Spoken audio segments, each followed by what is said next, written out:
Pada 6 Agustus 1945 adalah pagi yang cerah di kota Hiroshima, Jepang. Namun, tidak lama di pagi yang cerah itu seketika berubah menjadi gelap gulita dipenuhi asap hitam tebal menyelimuti seluruh kota Hiroshima yang seakan terjadi kiamat di hari itu. Ini adalah peristiwa jatuhnya bom atom yang meluluhlantakkan kota Hiroshima dalam waktu sekejap, yang juga merupakan bom nuklir pertama digunakan dalam perang. Aksi pengeboman ini dilakukan oleh Amerika Serikat sebagai bentuk balasan dari Amerika atas serangan yang dilakukan Jepang pada 7 Desember 1941. Setelah menjatuhkan bom atom di kota Hiroshima, pemerintah Amerika berharap Jepang akan segera menyerah, namun, Jepang tidak menghiraukan hal itu, dan pemerintah Jepang justru menghimbau masyarakat serta militer Jepang untuk tetap mempertahankan semangat juangnya karena Jepang berpikir bahwa Amerika tidak akan bisa menciptakan lagi bom yang sama dalam waktu singkat.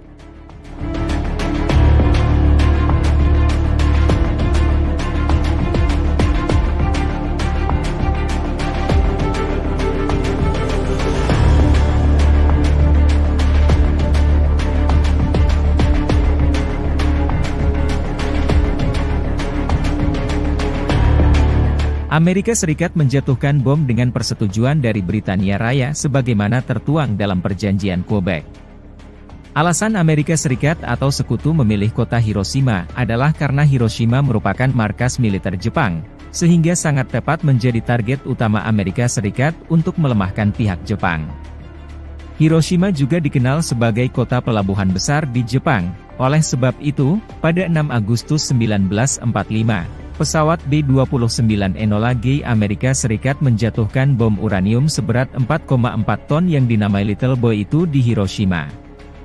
Wilayah ini termasuk sumber daya angkatan bersenjata Jepang, pembuatan senjata, dan teknologi militer lainnya.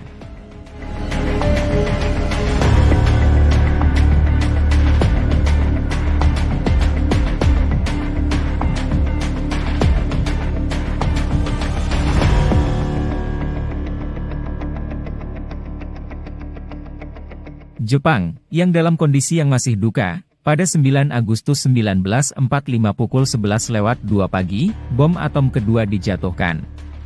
Awalnya kru pesawat Amerika akan menjatuhkan bom atom kedua itu di kota Kokura, namun, karena terhalang awan yang tebal, mereka akhirnya menjatuhkan bom atom itu di dekat lembah kota Nagasaki. Meskipun daya ledak bom atom tersebut banyak diserap lembah, namun bom ini berhasil menghancurkan kota Nagasaki dan puluhan ribu orang yang ada.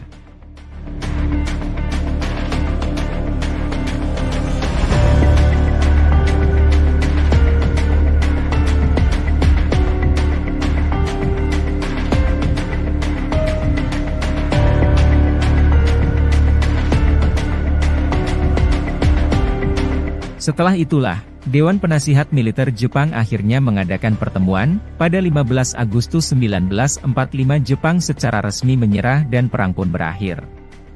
Namun, permasalahan tidak selesai sampai di situ, karena hancurnya kota Hiroshima dan Nagasaki, sumber air dan makanan pun semakin langka, bahkan, para korban luka-luka meminum air yang ada di sungai, di mana terdapat korban tewas lainnya di sungai itu.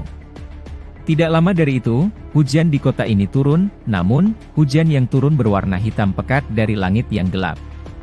Tidak ada pilihan, karena langkanya sumber air yang ada, orang-orang pun terpaksa meminum air hujan yang hitam efek dari radiasi bom atom.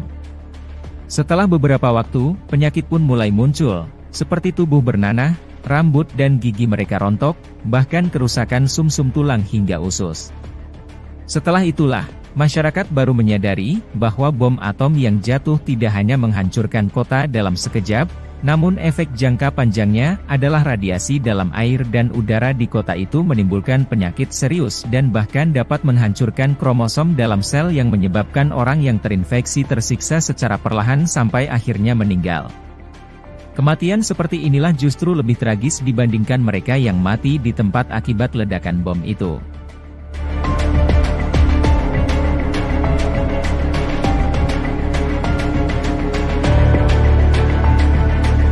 Salah satu kekhawatiran yang paling mendesak adalah kemungkinan dampak radiasi pada anak-anak penyintas.